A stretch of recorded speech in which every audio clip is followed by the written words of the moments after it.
Sicoob Credicopa, mais que um banco, a nossa cooperativa de crédito.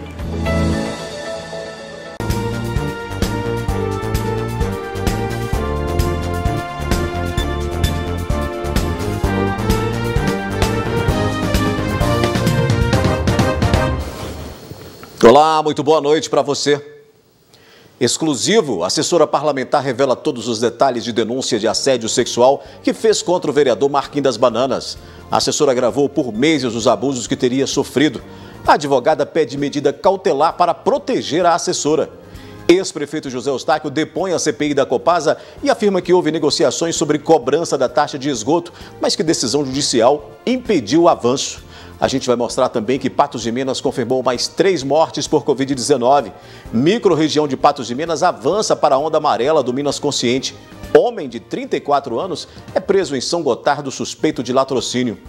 Você vai ver que uma pessoa ficou ferida em acidente em cruzamento na região central de Patos de Minas.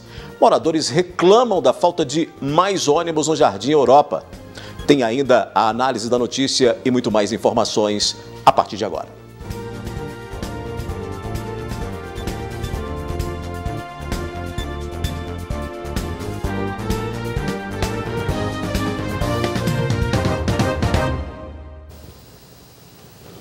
Um morador do bairro Sebastião Amorim reclama das dificuldades que vem encontrando para realizar a poda de uma árvore, mesmo tendo conseguido autorização para o corte. O ipê rosa traz um colorido para a estação e, claro, chama a atenção durante a florada. No entanto, para o Elton, a árvore tem causado dor de cabeça. Ele reclama que as galhas já estão atingindo a rede de energia, além da sujeira que provoca na calçada e também no seu quintal. Essa árvore aqui causa todo tipo de transtorno que você pensar. Você pode ver o passeio aqui, ó, tá tudo arrebentado. O muro já está comprometido, está rachado também. Olha essa rua aqui, o vizinhança, como é que tá de folha. Entretanto, o morador diz que mesmo após seguir todos os critérios que autorizam a poda, isso ainda não foi possível. Não, isso aqui eu fui no EF e consegui requerimento para retirar a árvore, né? Aí agora eu liguei lá na CEMIG e a CEMIG já uns 3 protocolos já que eles fizeram para mim. Primeiro vieram o rapaz aqui, não era da capacidade deles. Aí eu liguei lá, eles mandaram a outra equipe, entendeu? Aí o cara veio com a maior falta de educação, disse que eu tinha que a árvore era problema meu. Não resolveu? Não resolveu. E a confiação que está aqui entre essa árvore aqui, tem que ser a CEMIG para cortar, aí. Você tem medo aqui de mexer nessa fiação? Não só eu tenho medo, como ninguém, igual eu conversei com o profissional da área, ele falou que não mexe.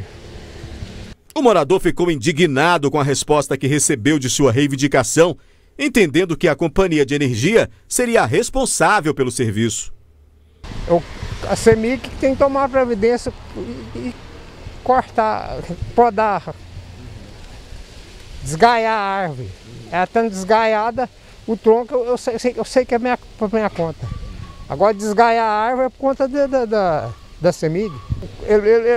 A resposta dele, ele simplesmente falou que eu tinha que se virar e cortar a árvore. Aí não tem como não, como que eu vou subir isso aqui, cortar uma árvore no meio dos fios disso aqui? Primeira e segunda vez não resolveu nada, a terceira vez que também que ela vai me enrolando e vai até vencer meu requerimento aqui, a licença da árvore, e não resolve. Pois é, na manhã de hoje nós questionamos a CEMIG sobre este caso. Por meio de nota, a empresa afirmou que a situação seria averiguada. No período da tarde, o morador entrou em contato com o jornalismo da NTV, informando que um servidor da companhia esteve em sua residência e agendou o serviço de poda para amanhã, sexta-feira. Nesta edição do NTV News, nós vamos contar todos os detalhes narrados pela assessora parlamentar que denuncia o vereador Marquinhos das Bananas por assédio sexual. Por meses, ela disse ter sofrido os abusos até não conseguir mais viver sob tamanha pressão, resolver acionar a justiça e tornar o caso público. Nessa entrevista exclusiva ao jornalismo da NTV, ela diz tudo isso e, para resguardar a imagem da assessora, nós não vamos revelar a identidade dela.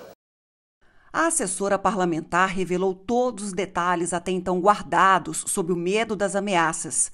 Nessa entrevista exclusiva ao jornalismo da NTV, ela conta o sofrimento vivido por meses. A assessora diz que demorou a entender que o vereador que acusa de assédio sexual, Marquinhos das Bananas, queria algo a mais. Ele falava algumas coisinhas, mas eu não dava importância. Eu não levava a sério. Ele falava coisa tipo, eu não acho errado a mulher cobrar para sair com os caras. Esse tipo de coisa, sabe? De falar de uma mulher, do corpo de uma mulher, sabe? De ter preferência, essas coisas. E eu sempre ficava evitando. Ele perguntava de preferência minha e eu não gosto. Não gosto disso, eu prefiro dormir, sabe? Eu sempre tentava falar coisa para ver se ele desanimava. E ele dizia que eu podia confiar nele, porque a gente ia trabalhar junto. Eu podia falar desses assuntos. E o que ele te dizia? E ele chegou no gabinete, assim, a te levar para algum lugar, te fazer alguma investida com você? Como é que era isso? No gabinete, a maioria das vezes era quando eu estava quase indo embora. Aí eu despedia lá da sala que eu estava e ele pedia para eu chegar na sala dele. Ele, não, me ajuda, você sabe o que eu quero. Eu, não, o que eu posso fazer para te ajudar, eu estou te ajudando aqui dentro, que é o meu trabalho. Ele, não, mas me manda uma foto. Sai comigo, só uma vez. Esse tipo de pedido que ele fazia. Sob a promessa que tudo iria acabar após ter o pedido atendido, a assessora conta que foi ao motel e ficou apenas de lingerie. Mas ela afirma que os assédios ficaram ainda piores. Mas aí ele falou assim, não, sai comigo só uma vez, eu só quero te ver, eu não vou te tocar, você não precisa me tocar também, eu só quero ver você, pode ser até de roupa íntima, não precisa de mais nada, eu só quero isso. E eu fui com ele no motel, e assim foi, eu fiquei de roupa íntima, cruzei os braços e fiquei o tempo todo desse jeito. E ele conversando assim com muita tranquilidade, como se aquilo fosse realmente um momento relaxante, né? Mas era só para ele que era assim. E quando eu saí de lá, quando saímos de lá, né? Ele me agradeceu, disse que eu tinha feito muita diferença para ele, né? Com essa ajuda que eu tinha dado, que ele era muito grato e que eu podia ficar tranquila, que ele não ia me ligar mais fora de hora, não ia me sobrecarregar de serviço, porque antes eu trabalhava 9 horas por dia e ele me ligava, né, o tempo todo. Então ele falou que não ia me sobrecarregar mais, ia respeitar o tempo que eu tinha fora da Câmara e tudo, e me deu R$500. E eu cheguei a pensar realmente que tinha acabado. Só porque no outro dia ele chegou e já sentou perto da minha mesa, lá na Câmara mesmo, e falou que tinha achado muito bom, que tinha feito muito bem para ele, e que ele queria me ver assim toda semana, e que ele ia me dar R$500 toda semana. Eu, não, mas eu não quero. Você falou, eu não fui pelo dinheiro, porque o dinheiro ele tinha me oferecido muito mais antes disso. Eu fui porque você disse que não ia me ligar mais fora de horário, não ia me tratar mal, porque ele me tratava muito mal na frente das pessoas. E você disse que eu não ia fazer isso mais. Nesse episódio que vocês foram para um motel, ele chegou a tirar a roupa também? Ele tirou só a camisa e ficou lá. Ficou parado? Só olhando? Acho que ele estava se tocando, mas eu fiquei olhando para a janela, ele conversando, mas eu nem... ele não chegou a tirar, me forçar a pôr a mão, nem ver nada, não. Os assédios teriam durado mais de 3 meses e só cessaram depois que ele foi alertado. De acordo com a assessora, há 2 semanas, quando o vereador teria tomado ciência que ela contratou advogada e levou o caso ao Ministério Público, Marquinhos das Bananas conversou com a assessora, tentando desmotivá-la de ir adiante. Toda acusação tem uma defesa e não ia me mandar embora por causa de conversa, então assim, alguém disse que eu falei alguma coisa, assim, e Foi mais assim, uma conversa de 3 horas. Nesse dia, não. Nesse dia ele estava aparentemente calmo, né, querendo transparecer, né, essa calma, como se ele estivesse muito seguro de que ele não tinha feito nada e que se eu denunciasse não daria em nada.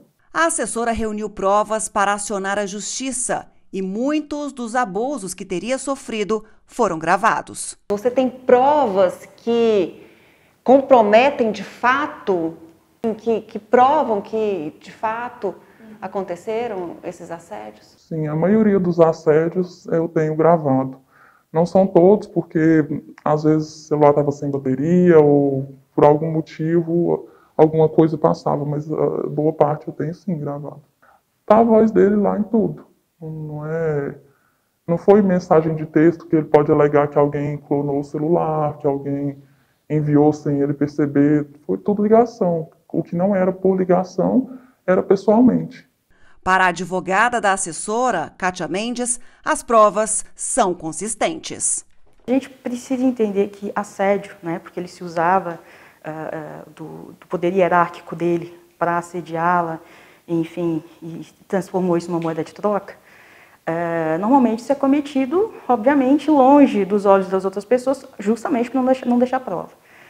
Dos vários áudios que a gente tem, ele não nega nada, absolutamente nada do que ela imputa a ele, nada.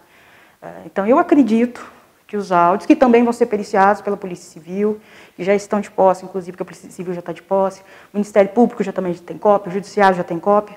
Então eu acredito que sim, que são provas muito consistentes do que a gente está falando. E ainda que nós não tivéssemos essas provas, a palavra da vítima, a fala dela, a riqueza de detalhes, ela não foi demitida, Ludmila, ainda. Ela denunciou estando empregada, estando contratada pela Câmara. Ela sabia do risco que ela estava correndo, inclusive de perder o emprego. Ela tem uma família para sustentar. E mesmo assim, ela sabendo de todos esses riscos, ela decidiu denunciar, porque a integridade física, a integridade moral dela foi muito atingida, né? Ela se sentiu humilhada por diversas vezes lá dentro daquela Câmara, porque ele simplesmente olhava para ela e via nela um objeto sexual. Ainda hoje aqui no NTV News a gente vai falar mais sobre essa denúncia contra o vereador Marquinhos das Bananas feita pela assessora. Daqui a pouco, homem de 34 anos é preso em São Gotardo suspeito de latrocínio. Uma pessoa fica ferida em acidente em cruzamento na região central de Patos de Minas. E moradores reclamam da falta de mais ônibus no Jardim Europa. Um homem de 34 anos foi preso pela Polícia Militar de São Gotardo, suspeito de latrocínio. O crime aconteceu na madrugada de ontem. O suspeito teria matado e roubado a vítima, um homem de 35 anos, após conhecê-lo em um bar no distrito de Guarda dos Ferreiros. Ele ainda teria roubado um posto de gasolina e chegou a ganhar carona do irmão da vítima. Ontem, na cidade de São Gotardo, fomos acionados durante a madrugada por um frentista na BR-354, o qual falou que momentos antes tinha chegado lá no estabelecimento uma pessoa ocupando um veículo Corsa de cor prata, o qual requereu o abastecimento e quando foi fazer o pagamento, através de ameaça verbal, conseguiu subtrair do caixa do posto R$230. Depois essa pessoa saiu no veículo pela BR-354 rumo ao trevo de Ibiá, né, em BR-262. Os policiais militares que foram atender conseguiram fazer o levantamento da placa do veículo utilizado e daí deslocaram na casa do proprietário do carro. E os familiares informaram que realmente o carro pertencia a ele, mas que ele tinha saído na noite anterior e não tinha retornado, né, para a residência até aquele momento, né? Inclusive eles estavam preocupados com a ausência dele. Assim que nós tivemos acesso ao circuito interno de câmeras, das imagens gravadas do assalto, nós notamos que a pessoa que praticou o roubo dos R$230 não era o proprietário do veículo, não se tratava da mesma pessoa, né? E daí a gente já começou, às vezes, a cogitar outras hipóteses, né, de um crime mais grave. Observando as imagens lá do circuito interno, um dos policiais militares aqui de São Gotardo, ele lembrou, né, da pessoa que praticou o roubo, né, ele já tinha se envolvido numa ocorrência alguns meses anteriores. Então nós fomos até esse endereço desse suspeito, não tinha ninguém lá no momento, né? Então nós optamos por ficar por perto, mantendo a vigilância até que ele retornasse. Por volta do meio-dia ele retornou, chegou a pé na residência, o momento que a gente fez a abordagem e começou a questionar ele sobre o paradeiro do proprietário do veículo. Então ele confessou que durante a noite ele estava bebendo em um bar aqui de São Gotardo. A vítima teria passado lá de veículo, né? Mesmo sem ter qualquer vínculo de amizade entre os dois, convidou ele para frequentar algumas boates que fica aqui na região conhecida por Agrovila, e eles foram para o local, né? Após frequentar essas boates, já do lado de fora, do lado externo. Moradores do bairro Jardim Europa reclamam da falta de mais linhas de ônibus, situação que tem atrapalhado a rotina de quem mora por lá. Uma das principais queixas dos moradores do bairro Jardim Europa é a ausência de linhas de ônibus circulando pelo local. Eles precisam andar quilômetros para alcançar o ponto de ônibus mais próximo, situado no bairro Jardim Panorâmico. A gente tem que, às vezes, vizinho ajudar a gente para deslocar. Quando a gente não tem dinheiro para pegar um Uber, é ir a pé. A nossa solução é essa, porque a gente precisa trabalhar. A gente não pode ficar sem o nosso ganha-pão, então a gente dá-se um jeito. A gente aqui precisa muito do ônibus. Eu tenho meu esposo que trabalha à noite. Até então, ele está pegando carona que vem de Presidente Olegário para ele trabalhar. Ele sai 10h20 da noite. Se não fosse esse transporte, não teria como ele trabalhar. Tem 2 filhas que estudam também, precisa do ônibus para ir para a escola. E do jeito que está, não tem jeito. A gente precisa muito do ônibus, porque o posto de saúde é muito longe, não tem como a gente não tem carro. Para ir lá embaixo, para comprar alguma coisinha, é muito difícil, porque aqui não tem um supermercado que precisa de tudo, né, que tem as coisas. Então a gente precisa do ônibus para tudo aqui. Eu que não tenho carro, a gente é idosa. Uma residente do bairro para de trabalhar 2 horas antes do marido e precisa esperar até que ele saia do serviço para voltarem juntos de carro. E em outros casos, a situação impede até que alguns dos moradores consigam arrumar emprego, devido à dificuldade de locomoção. Eu não estou trabalhando porque não tem jeito, não tem transporte. Tem 2 filhas e não tem jeito de eu sair a pé. Então o que a gente está precisando mais é do ônibus aqui. Porque está difícil. Que a gente tem que ir a pé para pegar lá embaixo no centro, voltar a pé. Aí você imagina quando está chovendo, a dificuldade que é para nós. Eu ainda tenho muito problema nas minhas pernas, muito difícil para andar, então é complicado, sabe? Segundo os moradores, no ano passado algumas paradas foram instaladas no bairro, porém com apenas alguns dias de funcionamento, os ônibus da linha Belvedere Centro pararam de circular. A Pássaro Branco teria alegado que o motivo seria a baixa demanda de passageiros.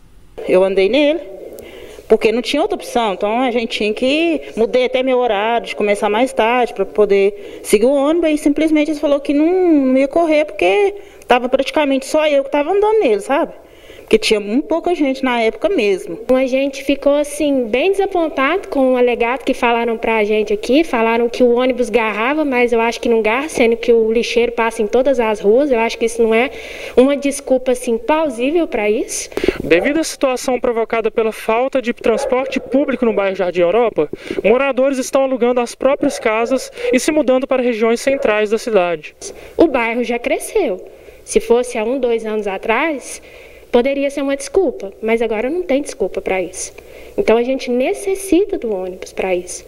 Para a gente deslocar, para precisar de um socorro, ou até mesmo a gente tem que ir num bairro vizinho, sendo que o nosso não tem essa estrutura, seja ela até um posto de saúde.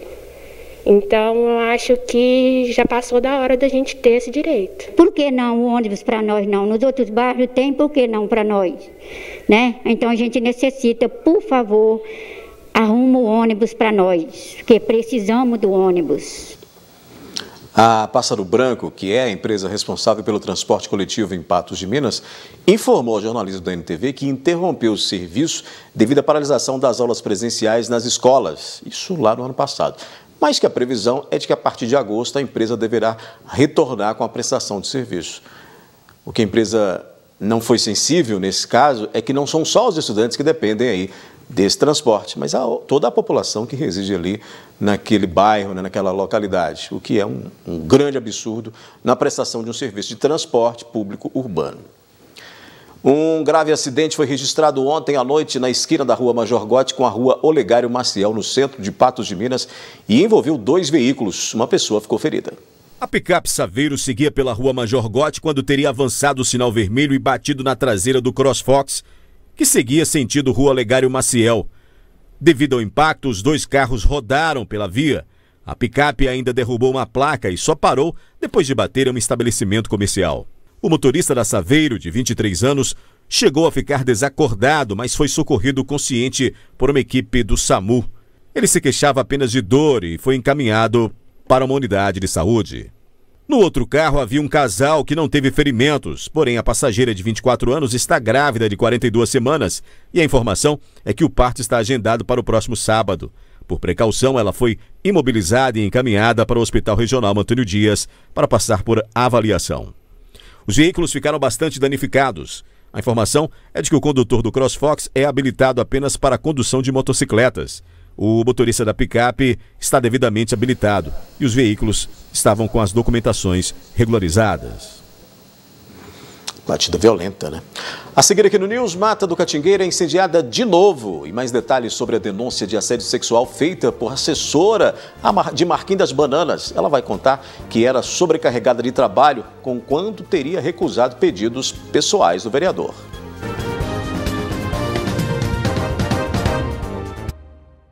Mais um incêndio na Mata do Catingueira, em Patos de Minas, o 3º só essa semana. O fogo começou por volta do meio-dia e só terminou à noite. Segundo o Corpo de Bombeiros, o fogo atingiu a área de preservação ambiental que fica próxima ao bairro Jardim Panorâmico. Foram deslocadas para a mata 4 viaturas e 8 militares.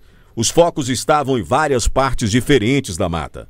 Foi montada uma estratégia onde os militares entraram na mata para o combate direto, tendo conseguido êxito em um dos quadrantes. Porém, no outro, pela vegetação densa e seca, além dos ventos, o incêndio se propagou rapidamente e fagulhas atingiram outro quadrante. O Corpo de Bombeiros destacou que a locomoção dos militares dentro da mata é difícil e perigosa por conta da vegetação, além do incêndio que, por vezes, atingiu cerca de 7 a 10 metros de altura em alguns pontos.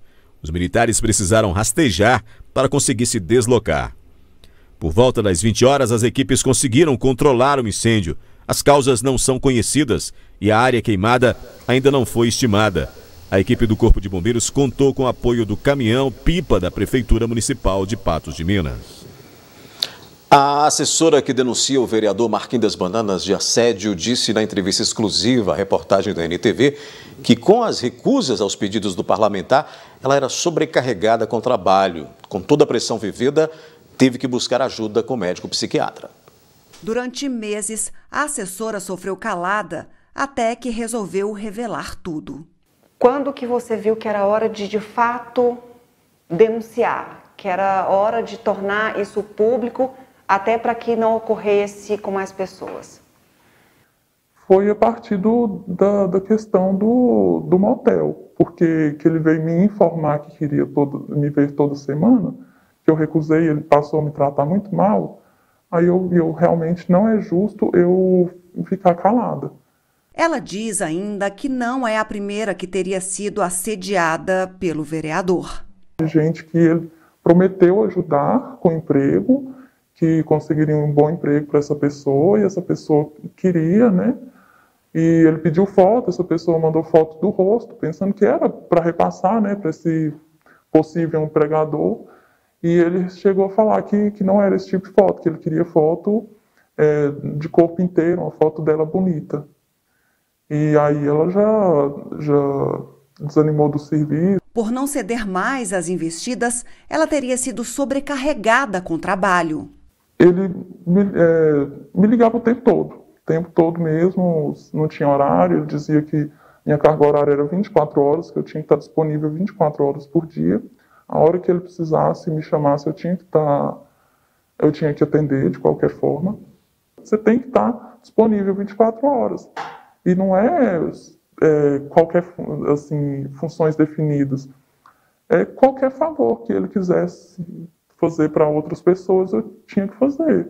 Levar uma pessoa numa consulta, buscar uma coisa para alguém. Não tinha, sabe, era qualquer coisa. Então a sua função lá não era clara? Não. E nem o seu horário de trabalho? Não. Era qualquer dia da semana, você tinha que estar disponível? Sim. Ele chegou a falar para eu ficar de acompanhante em hospital com pessoas que eu nem conhecia. A assessora conta que ela teve que procurar ajuda médica por não suportar mais a situação. A história já estava ficando assim muito pesada. Eu já estava com dificuldade de me alimentar, de dormir, e tendo outros problemas por falta de concentração, de energia, de tudo, de vontade. Eu estava perdendo a vontade de fazer tudo. Eu consultei com um psiquiatra e me passou um medicamento e me afastou uns dias. Aí algumas pessoas ficaram questionando, né? Questionaram até com ele o que estava acontecendo. E aí eu contei, sim, para minha família por que eu estava tão mal, o que era o motivo, né? Do estresse, da ansiedade. E por que você decidiu, mesmo passando por tudo isso, continuar a trabalhar com ele? Eu liguei o modo automático. Eu saía de casa, eu fazia o meu serviço e voltava para casa. Sabe, eu estava indo pelo trabalho mesmo, que é um lugar que eu gostei muito de trabalhar, sabe, um lugar muito acolhedor, o salário é muito bom, e eu não tive dificuldade em exercer o trabalho. O trabalho em si não era uma coisa que me desgastava. A seguir aqui no NTV News tem análise da notícia. Patos de Minas confirma mais 3 mortes por Covid-19. Microrregião de Patos de Minas avança para a onda amarela do Minas Consciente.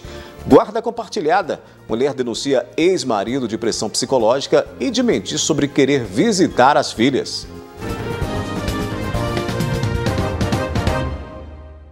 A guarda compartilhada estabelece a criança e o adolescente como prioridade para os pais após a separação e que ambos possam contribuir com a criação e participação na vida dos filhos, mas nem sempre há harmonia.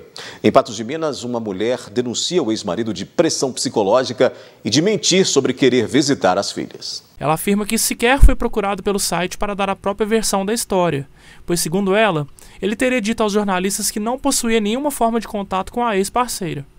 A resposta dela veio numa reportagem publicada no dia seguinte pelo mesmo portal. Porém, além da firma, está sofrendo perseguições por parte do ex-marido. E eu já estou cansada, porque assim, ele tinha que tomar mais conta da vida dele. Ele sempre fica procurando querer saber da minha vida. E a minha vida particular não deve respeito a ele. Desde que minhas filhas estejam bem cuidadas. As portas da minha casa estão abertas para qualquer momento. E tudo que eu falar com você, você pode ter certeza que eu tenho como provar. Que se um juiz chegar em mim hoje e falar, Luciana, me dá prova disso? Eu tenho. Igual o áudio que eu vou passar para vocês, do qual que ele falou que não ia pegar mais as filhas. Que foi ele que falou e foi bem claro. Daí eu comuniquei para o conselho tutelar no mesmo dia, ela me aconselhou, guarda esse áudio bem guardado, que se algum dia ele vir falar ou manifestar que você não está querendo deixar, você tem uma prova, que é justamente o que está acontecendo agora. O áudio teria sido enviado cerca de 3 meses atrás para Luciana. Ela havia se mudado para Pirapora a trabalho com as filhas, no início do ano passado, o que motivou o ex-marido a entrar com uma ação judicial pedindo pela guarda das mesmas, pois, segundo ele, a mudança estaria dificultando o encontro com as filhas. Ó, Luciana, não vou pegar as meninas mais não, viu? Até sair a decisão do juiz lá, não vou pegar as mais não. Esse dia eu fui entregar as meninas na porta da sua casa e ficou um cara no Fit Uno aí. Desceu do Fit Uno, parece que queria tirar satisfação comigo.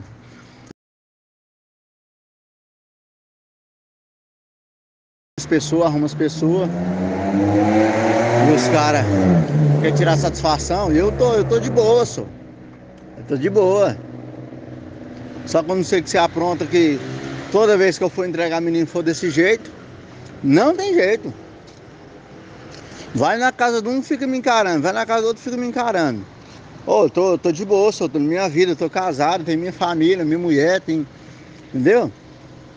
Eu tô sofrendo, as minhas filhas estão sofrendo.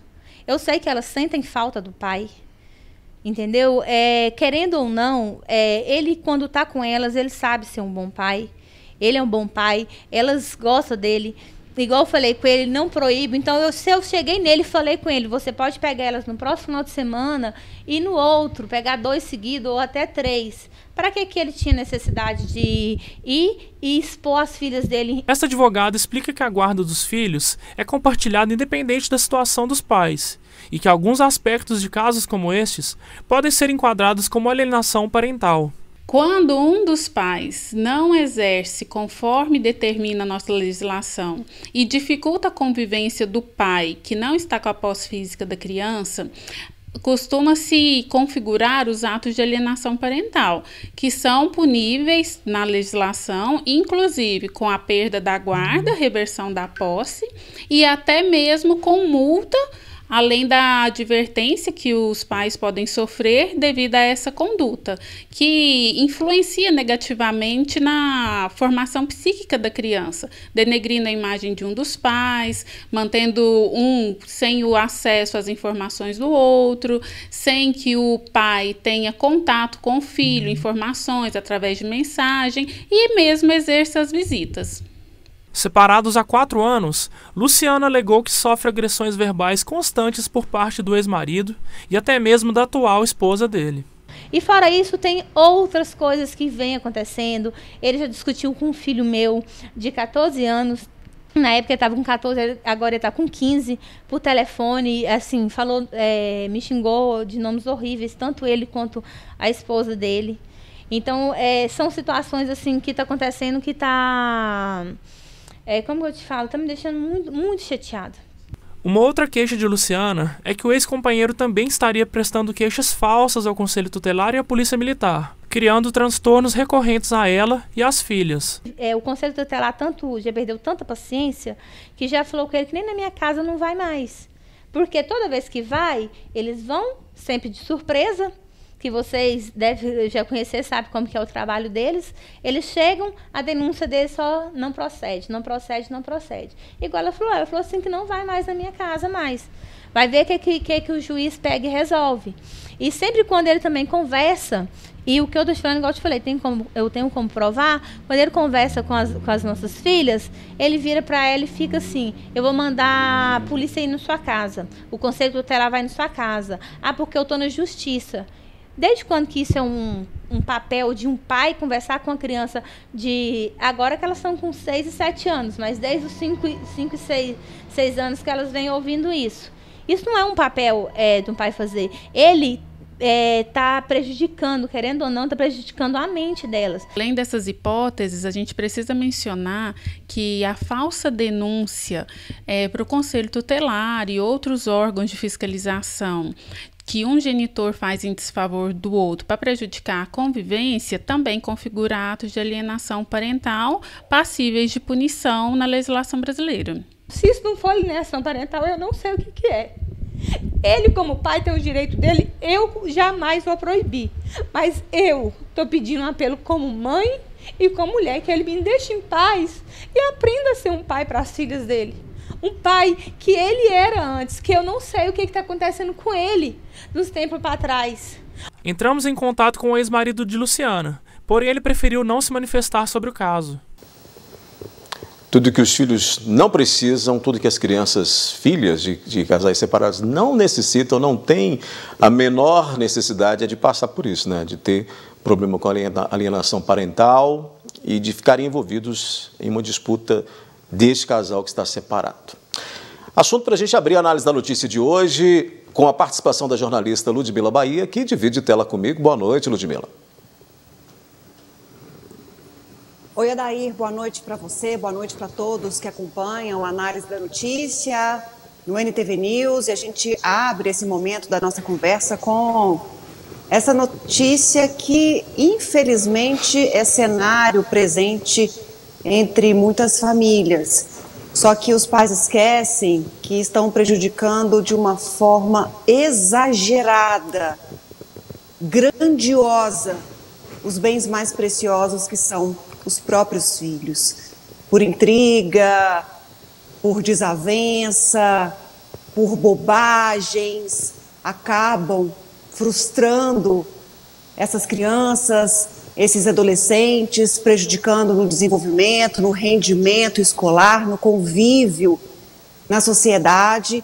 E a gente tem aí uma mãe que apela para que isso cesse, para que isso acabe, para que isso não aconteça, para que o pai continue visitando as filhas, mas pare de, atormentar. A gente até queria muito que ele conversasse com a reportagem, desse a versão dele. Conversamos diversas vezes com esse pai, com esse homem, e ele não quis gravar e contar, a sua versão de toda essa história.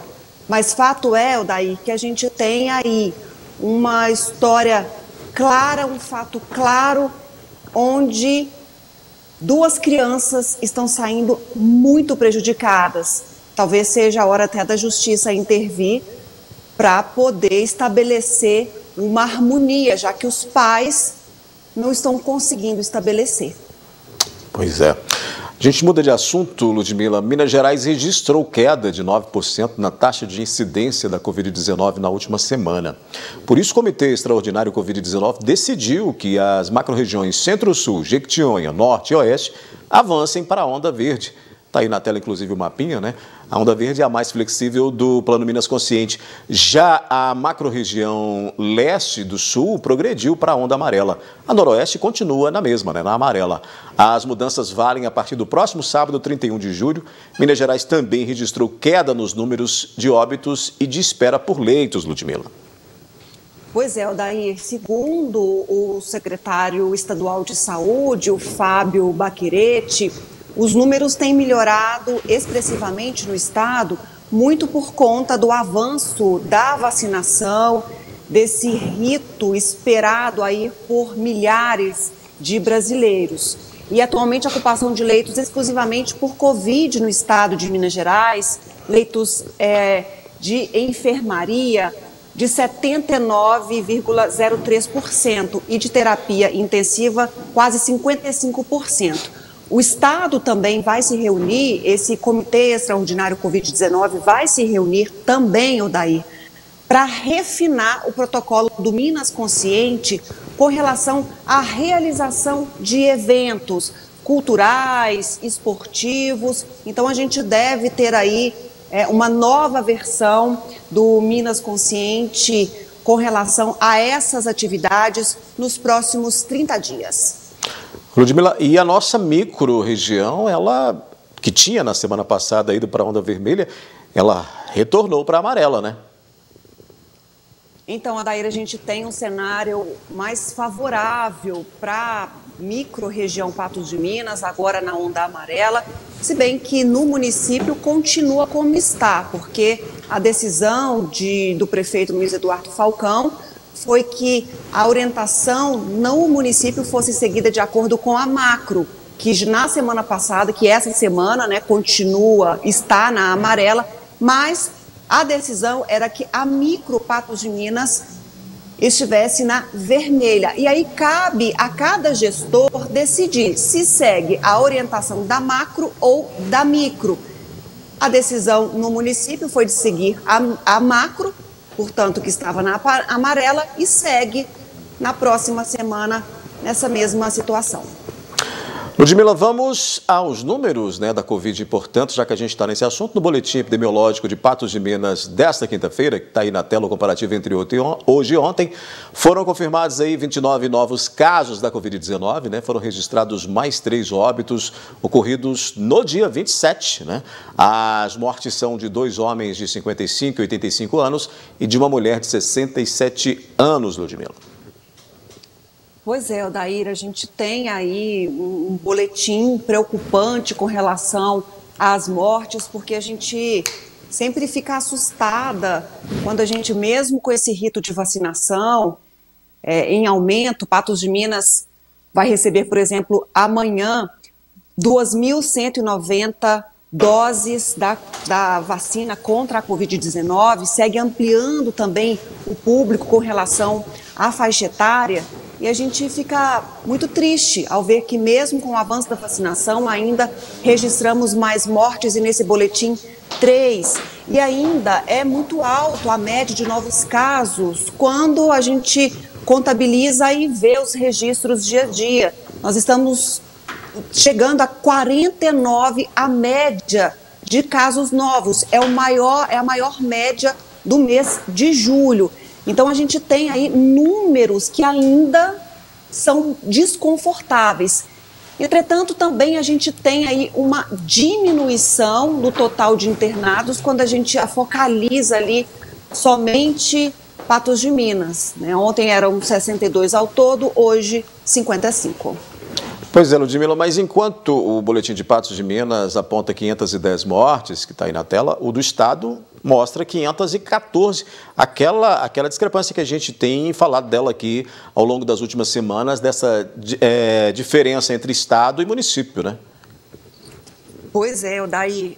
Olha que interessante, com relação a registro de novos casos confirmados, o boletim municipal aponta, nesta quinta-feira, 16.380 testados positivos. Aí lá no boletim estadual, bem menos, 15.837 notificações positivas da Covid-19.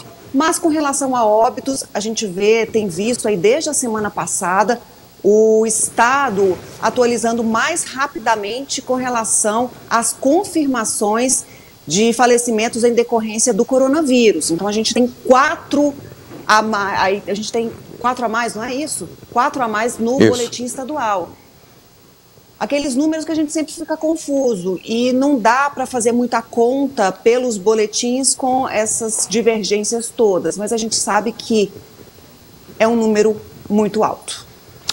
Vamos dar uma olhada também, Ludmila, se a gente falou dos casos, vamos dar uma olhada também na taxa de ocupação hospitalar, né, com o comparativo dos dois boletins também aí, a gente percebe que entre os leitos clínicos ainda estamos acima de 100%, estamos ali com 102%, né, ontem eram 106%, portanto, continuamos aí com esgotamento de clínicos para públicos e privados, né? Odair, a gente tem praticamente a manutenção de um boletim com relação à ocupação hospitalar. E aí a gente sabe que leva em conta moradores de Patos de Minas, de outros municípios internados aqui, e a gente percebe praticamente uma estabilidade com relação à ocupação de leitos, e com aquela preocupação constante quando a gente focaliza os leitos clínicos da rede privada que não cede. O colapso se mantém há quanto tempo, hein? Infelizmente. É verdade. Vamos falar um pouquinho da região também, Ludmila. Com a diminuição de casos, flexibilização das medidas em Coromandel, um novo decreto sobre medidas emergenciais e restritivas em decorrência da Covid-19 foi publicado, né? E altera aí o número de pessoas, por exemplo, em cultos religiosos e eventos. Há aí uma mobilização justamente para tentar barrar a possibilidade desses casos aumentarem ainda mais neste município que sofreu muito naquele pico ali, como os outros, mas sofreu muito naquele pico da Covid-19, né, lá no mês de abril. A gente vê o prefeito analisando aí, né, os casos, a ocorrência com muita cautela. E à medida que há melhoras, o Fernando Breno, então, flexibiliza algumas medidas, como a gente tem esse novo decreto aí que foi estabelecido hoje. Os eventos familiares, por exemplo, podem ser realizados a partir de agora com até 100 pessoas. Os cultos religiosos podem ser realizados todos os dias da semana, mas aí é preciso obedecer o distanciamento de 1,5 metro entre as pessoas que estão participando.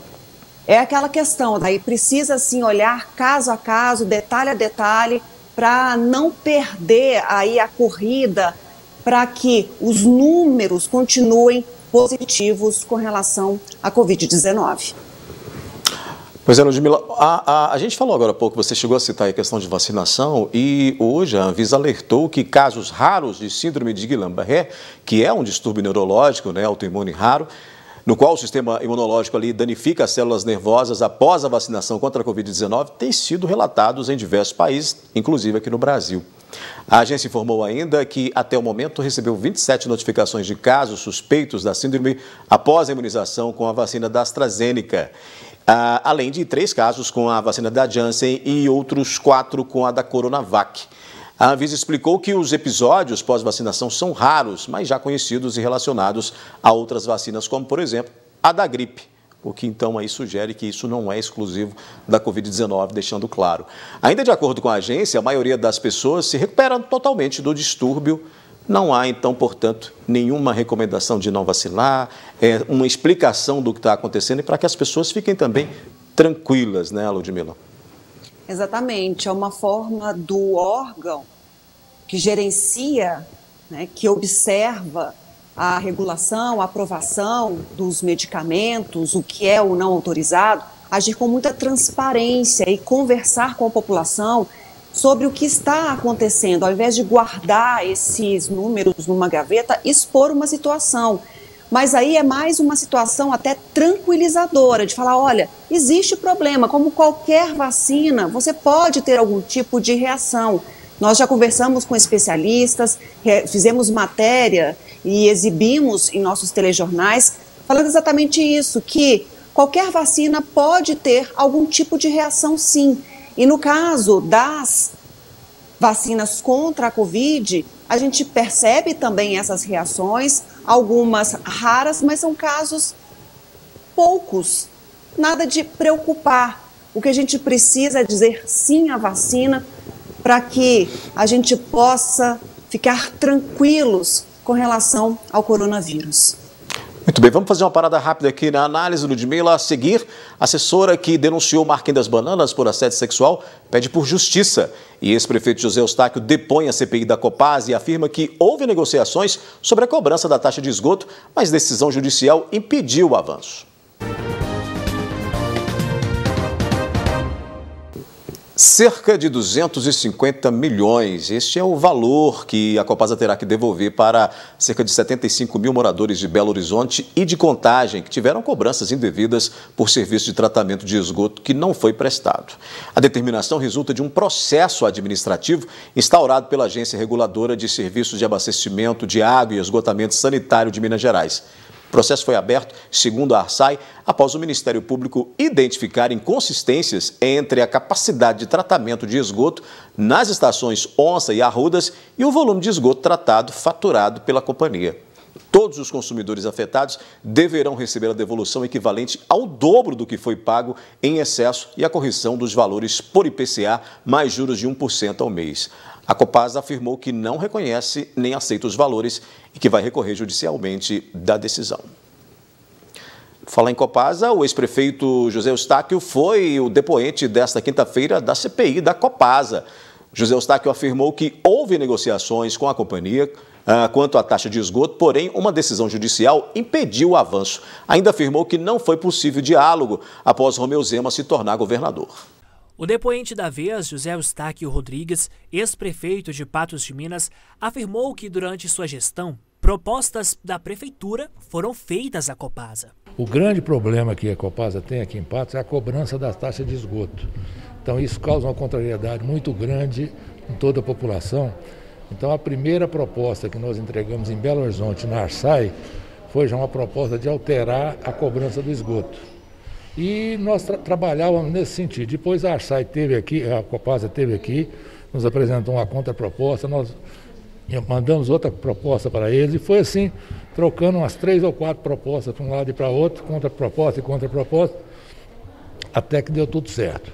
No entanto, uma decisão judicial inviabilizou a sequência das negociações. No meio dessas negociações, houve uma sentença no processo que o doutor José Carlos, promotor do Ministério Público, estava movendo contra a Copasa, no sentido da não cobrança do esgoto.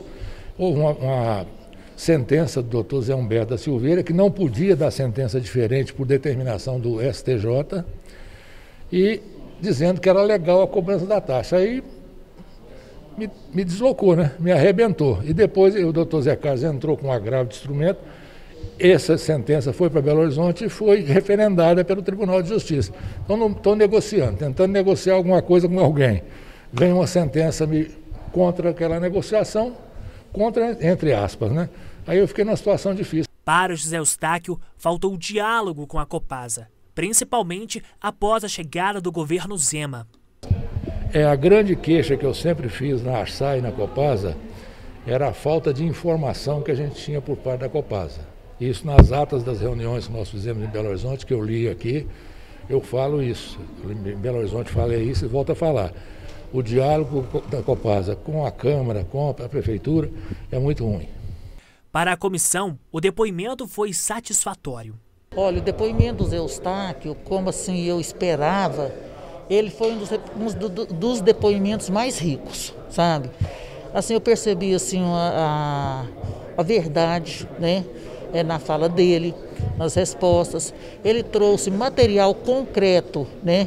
Que comprovava o que ele estava falando. Então, assim, era isso que a gente esperava dos demais e que, infelizmente, não aconteceu. No entanto, houve conflitos de depoimentos entre os últimos gestores. A BEA, a única data que ela trabalhou junto com José Eustáquio foi de 2009 a 2012, né? Então ele realmente confirmou tudo que ocorreu. No depoimento de ontem do Elmiro Nascimento, ele disse que o vice nada faz, né? E foi uma das minhas primeiras perguntas para o José Eustáquio, porque na época ele era vice-prefeito da BEA. E a resposta dele foi muito efetiva, no sentido de falar que vice faz sim, né? Ele foi secretário de administração, foi secretário de educação, então ele participou efetivamente, mas não da questão Copasa, né? O relatório parcial das oitivas está pronto, porém a presidente da comissão não quis comentar sobre o assunto. Prefiro não emitir parecer agora, por enquanto, tá? Porque assim, nós colhemos mesmo esses depoimentos, mas assim, nós nos sentamos ainda para pontuar, sabe, literalmente, todos os aspectos que a gente julga assim, mais importantes, tá certo? Nos próximos dias não deverá haver oitivas, apenas trabalhos técnicos. Uma empresa deverá ir a campo realizar análises. Inclusive, já contactamos algumas empresas, uma é até de Patos de Minas, né? Ela trabalha nesse ramo e foi uma apresentação muito responsável que eles fizeram para nós, mas eu adianto que na sexta-feira nós teremos uma reunião com o engenheiro responsável da ACEMAI, né? A ACEMAI também presta esse serviço pericial que nós precisamos, né? De análise de água, de análise de se realmente atendem o contrato na coleta e tratamento do esgoto. Então eles fazem um trabalho muito grande.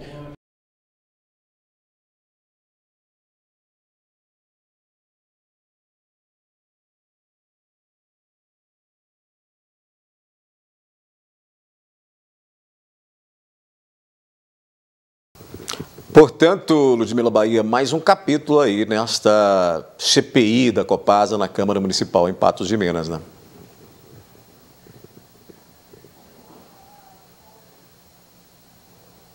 A discussão e também o rito de investigação, porque muitas dessas provas, muitos desses documentos já estavam disponíveis, já estão documentados aí. Basta ter disposição para procurar, fazer a ligação de datas, porque a gente está falando, quando a gente volta lá na assinatura do contrato, é um lapso de tempo grande.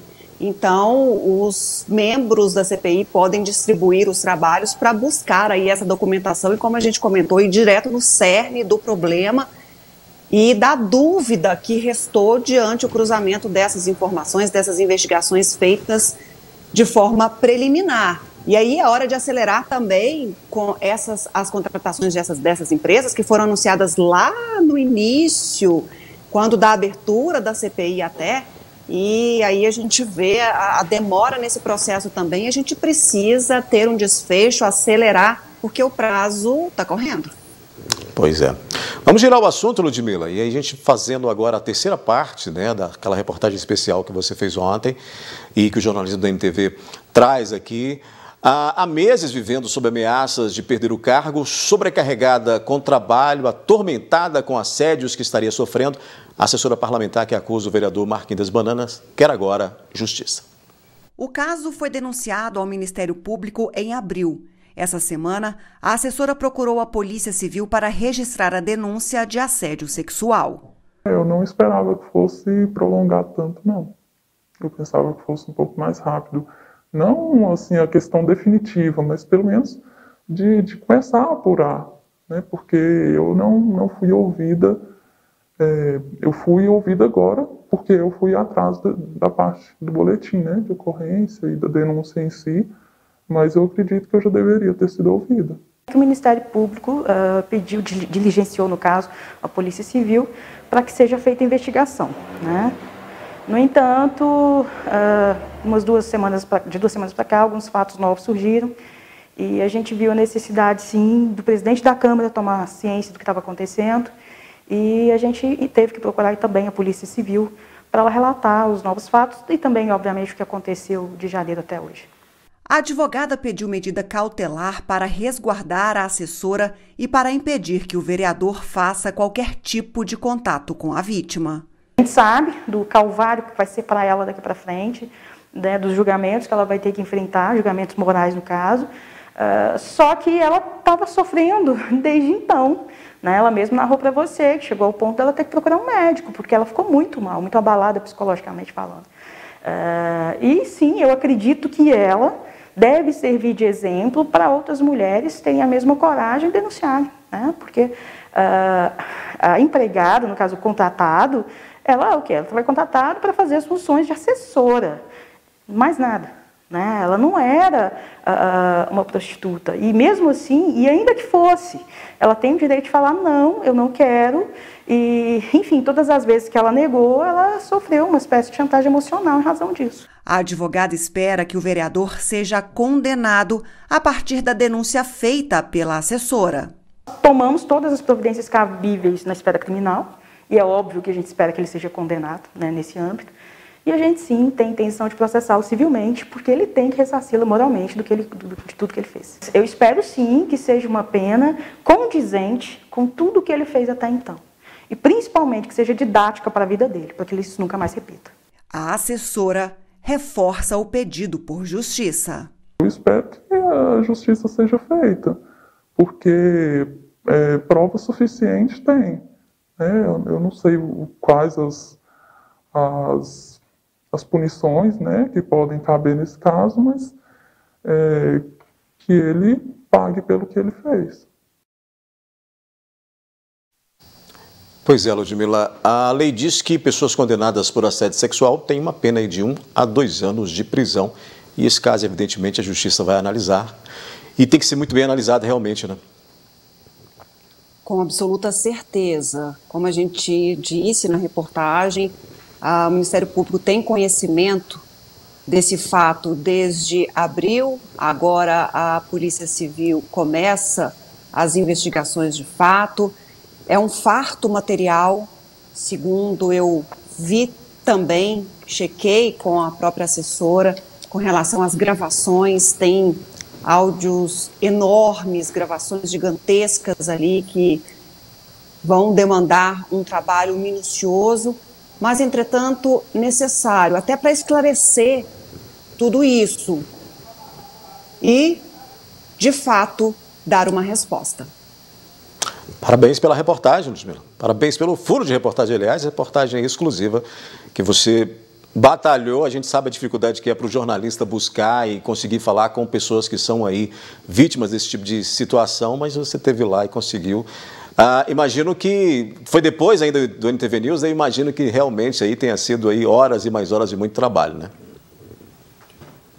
Foi sim, Odair, foram horas de muito trabalho, mas sabe o que eu disse para a Kátia, que é sempre muito gentil, sempre muito cordial com o jornalismo da NTV, o que eu disse para a assessora ontem, quando gravávamos até quase 10 da noite esse conteúdo, eu falava da coragem dela de tomar frente, tornar um caso dessa delicadeza contra uma autoridade público. É um ato de bravura, um ato de coragem. E dessa forma, além de a população saber exatamente o que está acontecendo, o que acontece na versão dela, porque esse mesmo espaço a gente abriu e continua aberto para que o vereador também possa se pronunciar. Ontem ele enviou uma nota dizendo que por hora não vai falar absolutamente nada, mas como ocupante de um cargo público, teria que, no mínimo, olhar no olho da população e dar uma satisfação. Que seja, como ele disse algumas vezes ao jornalismo da NTV, negando tudo isso, mas deveria olhar no olho e dar a versão dele também. Mas ontem eu disse à assessora e à Kátia, retomando para fechar aqui, Odaí, que esse fato também, ele encoraja muitas mulheres, muitas pessoas que estão sofrendo assédio sexual, abuso e outros crimes violentos, que deem um basta. Que não sejam coagidas por falas que não vai dar em nada. Porque a justiça age. E a gente espera o melhor resultado sempre. Obrigado, Ludmila. Amanhã a gente se encontra novamente aqui na Análise da Notícia, ok? Sim, a gente amanhã conversa mais sobre esse assunto, porque tem mais desdobramentos. A gente vai ver como a Câmara Municipal vai agir de fato. A gente tem novidades a respeito disso e amanhã a gente conta por aqui. Obrigada, Odaí, pela forma de debate hoje também e a todos que estiveram conosco nesta noite. Boa noite. Outras notícias você acessa o portal patosjá.com.br. Amanhã a gente se encontra aqui na bancada do NTV News. Obrigado pela companhia, boa noite e até lá.